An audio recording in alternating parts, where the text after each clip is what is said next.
How to auto-populate dates in Excel. Excel gives you a number of ways in which to generate sequences of data. This could be either numbers or text or even dates. So here we'll see how to auto-populate dates or generate a sequence of dates using the options that Excel gives. So there are two options. We'll look at the first one, which is to use the fill handle. For this, I just need to type in the start date, which is here 25th December. When I select the cell and move the pointer to the corner, it changes into the fill handle.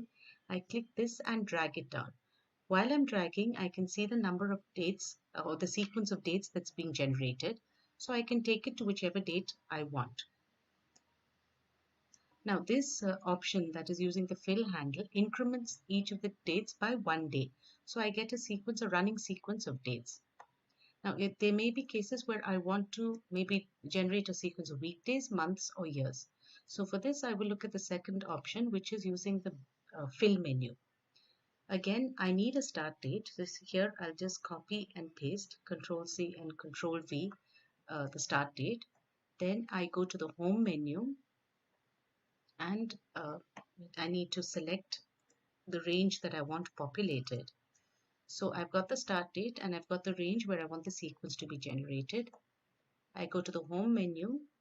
Under the editing section, there's a fill option. And here I select series. Now in this series box, I can see various options. So it's already, columns is already selected. It's already date. I don't want day, I want weekdays.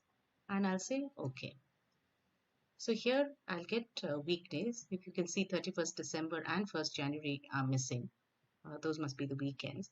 And I get only a sequence of weekdays. Similarly, I'm going to generate for months and years. I'm going to use the same start date just so that we can look at the different ways that these sequences are generated. Again, repeating the same sequence of steps, I select this, go to Home, Fill, Series, and here I'll select Month and say OK.